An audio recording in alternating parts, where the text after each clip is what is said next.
tema desse nosso encontro de hoje é a questão do anseio de prazer. Não é segredo para ninguém que o prazer se tornou um dos grandes ídolos da nossa sociedade. Nós vivemos numa sociedade como talvez nunca antes se tenha vivido tanto em função do prazer, na busca pelo prazer, como se vive hoje. De um lado, isso parece uma coisa boa, afinal de contas, ter prazer não é ruim em si. Por outro lado, parece que a gente frequentemente comete as maiores barbaridades conosco mesmo e com os outros nessa nossa busca, nesse nosso anseio por prazer. Então, o tema de hoje é justamente como nós podemos, de alguma forma, trabalhar esse anseio de prazer e perceber de que forma a sabedoria da Igreja nos ajuda não a censurar esse anseio de prazer, mas a ter mais condições de encontrar esse anseio, de satisfazer esse anseio de uma forma adequada. Tá ok? Nós vamos ter aqui hoje com a gente, então, já como nos outros encontros, o Eliakim, que é moderador da comunidade Aliança de Cristo Rei, uma nova comunidade aqui da Arquidiocese de São Paulo, e que um pouco nos ajudará a entender como esse tema do prazer se insere naqueles anseios fundamentais do ser humano que a Igreja sempre procurou nos ajudar a gerir através da compreensão tanto dos dons de Deus quanto dos pecados. O dom de Deus é aquilo que nos ajuda a viver esse anseio de forma verdadeira. O pecado é justamente a forma falsa, enganosa de vivermos esses anseios. E vamos ter também aqui conosco hoje a professora, a doutora Elizabeth Kipman, que é médica, ginecologista, trabalha no Hospital São Francisco de Jacareí e tem uma enorme história de serviço à Igreja no campo da defesa da vida, da formação, inclusive, da discussão dentro da Igreja com formadores, com sacerdotes, com jovens, dessas questões da erotização da sociedade, da relação, de como o amor cristão e o amor humano podem ser compreendidos juntos. Confesso para vocês que é um desses casos que eu diria, por mais que eu falasse, eu não sei se eu conseguiria um dia transmitir toda a admiração que eu tenho por ela. Então aproveito pelo menos para dizer isso, certo? Mas a professora Elizabeth realmente é um exemplo para todos nós cristãos de como a sabedoria cristã, a caridade caminham juntos numa ação no mundo. Eu agradeço muito a você por estar aqui hoje, Elizabeth. Feitas as apresentações, vamos começar realmente aquilo que conta, as falas dos nossos dois convidados de hoje. Eliakim, então, começando, você pode nos apresentar como os anseios do coração humano e a sabedoria cristã se reúnem para nos dar uma resposta para essa questão do anseio de prazer. Nós estamos entrando no anseio de prazer. Os dois anseios anteriores que nós tratamos foi o anseio de glória e o anseio de honra, ou o anseio de valor. Os dois primeiros anseios estavam no nível do intelecto do ser humano. Bem, para entender do que eu vou falar, é importante que a gente compreenda uma coisa básica na compreensão que por longos séculos a teologia tem a respeito das potências do ser humano. As potências fundamentais do ser humano mais conhecidas são categorizadas por intelecto ou entendimento, memória ou sentimentos, onde também está o campo dos afetos, e a vontade, onde a gente expressa e onde nós trabalhamos. Os dois primeiros estavam no campo, esses dois primeiros anseios têm uma força maior, digamos assim, no campo do intelecto. Tanto a honra, que é o valor das coisas, o que nós devemos honrar, quanto a glória, ou seja, a manifestação da força de ser das coisas, são aprendidas pelo intelecto, pela contemplação, pelo olhar. E elas passam, depois do intelecto, para a região da memória, onde nós somos afetados por aquilo que nós apreendemos. E onde nós assimilamos aquilo que nós apreendemos pelo intelecto. E depois vamos expressar pela vontade, num terceiro momento. O anseio de prazer, ele está alicerçado nesse segundo momento, na assimilação daquilo que nós apreendemos. Da existência, das coisas ao nosso redor, de nós mesmos, do outro, enfim. E também, o anseio de prazer é uma experiência passiva com o ser, ou seja, está relacionado àquilo que nós somos afetados, daquilo que nós contemplamos e depois apreendemos da vida. Ou seja, o prazer está ligado à percepção de ser afetado pela força autêntica da vida, que me faz sentir vivo, plenamente vivo, satisfeita e vivo. Então, para compreender bem, o primeiro anseio passivo que nós tratamos com o ser foi o anseio de glória. Nós percebemos a manifestação do ser de cada coisa. E nós aprendemos isso pelo intelecto. Lembrando lá no começo, no primeiro seminário, aliás, nós lembramos que o dom do temor, que é um respeito profundo que nós temos pela presença do ser autêntico de cada coisa, pela presença de Deus em cada coisa. Eu até refletia, Deus é o Deus do ser, então Ele dá a plenitude autêntica de cada coisa. E quando eu percebo a presença do divino em cada coisa, em cada realidade, isso pelo dom do temor, minha mente, meu intelecto, ele reverencia essa presença, então eu posso de forma plena acolher essa manifestação da vida em mim e também transmiti-la. Então, para que se experimente bem a compreensão do que eu vou me referir à questão do prazer, é importante entender que se eu não reverencio essa presença, anteriormente eu não temo a presença dessa glória autêntica na criação e no ser de cada coisa, eu não vou poder assimilar ela depois. O anseio de prazer, então, é experimentar que estou vivo, da forma mais crua. Então, o ser humano, ele tenta ser afetado pelas diversas formas da vida, ele abre sua capacidade de ser afetado de forma ordenada ou desordenada para perceber que a vida está passando por ele. E isso pode acontecer de forma tanto positiva quanto negativa. Ou ele vai se envolver em experiências perigosas para sentir que está vivo.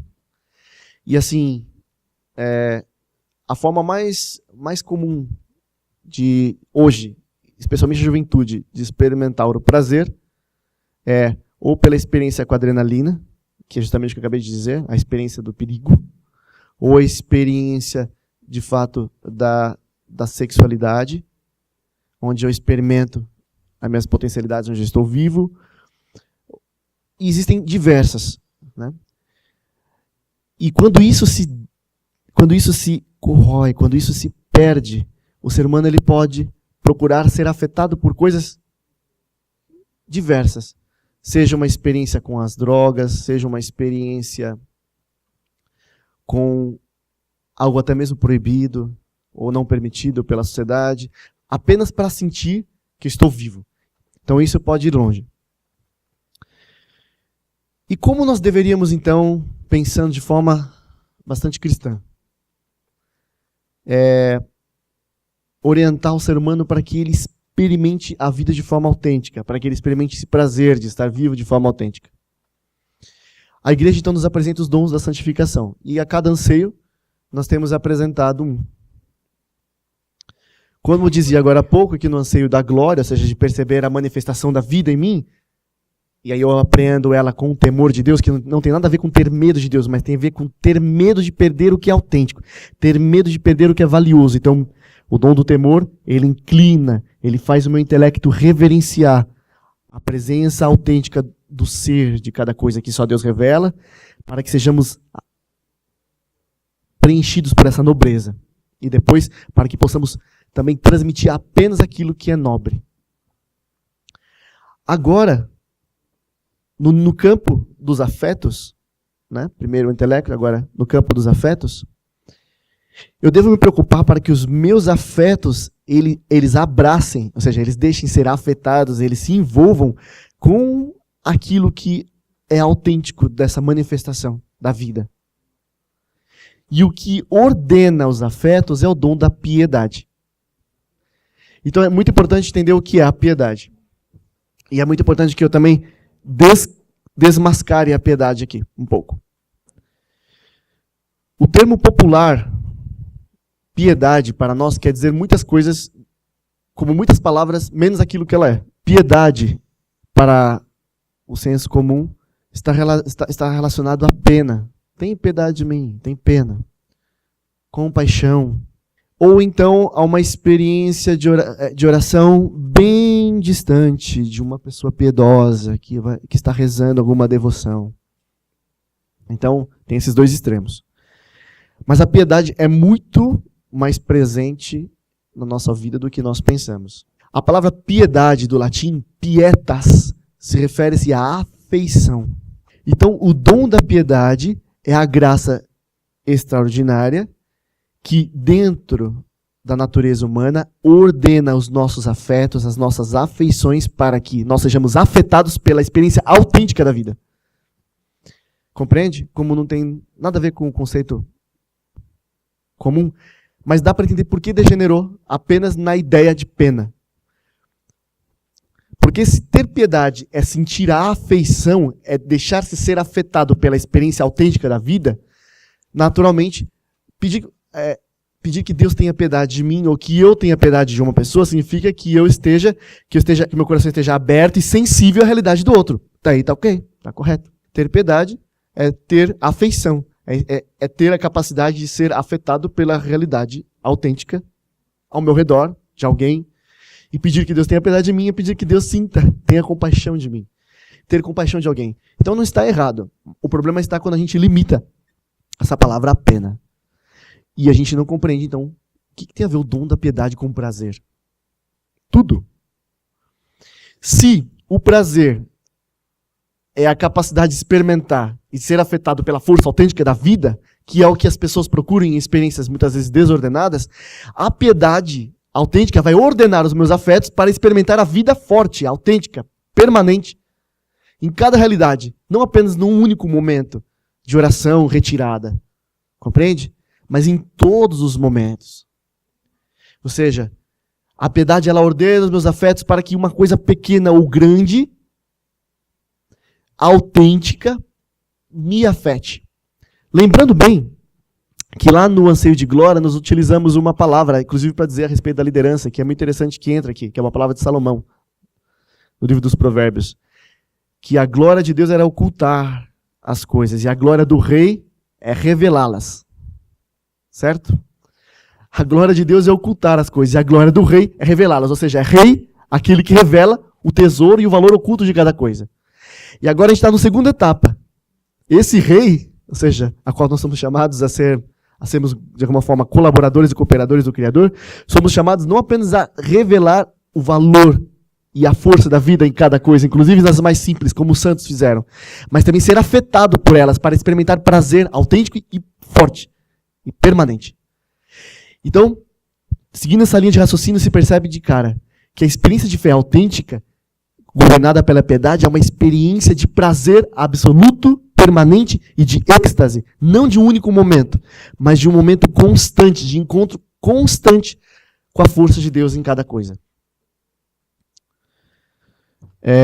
Logo de cara, quando eu falo sobre isso, então, sou obrigado a dizer qual é o nome da degeneração no ser humano do anseio de prazer. O anseio de prazer quando ele não é ordenado para encontrar a experiência autêntica da vida, ou seja, meus afetos eles não se encontram com a experiência autêntica da vida, então ocorre o seguinte, os meus afetos vão se envolver, vão se lacear com experiências não autênticas. E o nome disso, desse pecado capital, é a luxúria. Então também é bom aqui desmascarar o termo luxúria. O termo luxúria não está apenas ligado à experiência com o sexo desregrado, mas a toda experiência de prazer desregrado. E também aí está ligada a palavra luxo, né? É quando eu me afeiçoo a excessos desnecessários para experimentar que estou vivo. Quando eu preciso de... Quando meus afetos procuram muletas para experimentar que estou vivo. Isso é o luxo. E a luxúria é toda a experiência inautêntica. A experiência com as drogas, a experiência com os vícios de um modo geral. Esse é um tema muito rico, porque logo de cara surgem várias dúvidas. Mas se a experiência com a piedade é uma experiência de vida, de vitalidade, por que a imagem que nós temos do homem piedoso, aquela imagem triste, aquela imagem distante? Existem, então, tendências que às vezes, que muitas vezes tomaram a frente e que estão manchando de alguma forma a consciência coletiva a respeito dessa experiência. Até mesmo das próprias pessoas que creem. E por que o medo com essa experiência? Eu poderia já deixar no ar. Os afetos, de fato, eles têm a capacidade de abraçar. Nas parábolas de Nosso Senhor, os afetos estão sempre representados na terra que recebe a semente. A terra vai produzir a semente. Ela vai fazer por própria força germinar a semente. Isso é a experiência dos afetos com a vitalidade que vem do alto e que é aprendida pelo intelecto. O homem ele escuta a palavra, ou seja, o intelecto aprende a palavra e a palavra cai na memória. E a memória ela vai assimilar. E a força e a vitalidade da palavra, do Logos, vai trabalhar na nossa afeição. Vai nos afetar para produzir em nós frutos, ou seja, ações, vontade. Cristo está sempre utilizando essas parábolas para representar esses três estágios. Também o joio cai no mesmo lugar. A semente ruim. Então nós temos uma experiência forte de que as paixões desregradas, porque também a paixão regrada, ela deve existir, mas as paixões desregradas, em algum momento parece que da história foram tão enfáticas, o estudo ou a fala a respeito delas, que o homem de alguma forma parece que temeu ou rejeitou a experiência das paixões. Compreende? E isso, de alguma forma, nos afastou ou gerou um certo medo de nós trabalharmos nesse campo de sermos afetados. É como se aonde eu sou afetado não há controle. Então, onde não há controle, eu tenho medo e eu fujo. Só que, se eu não apresento isso por uma experiência autêntica que a fé pode elucidar, eu serei afetado por experiências que não são autênticas e isso pode gerar um custo muito alto.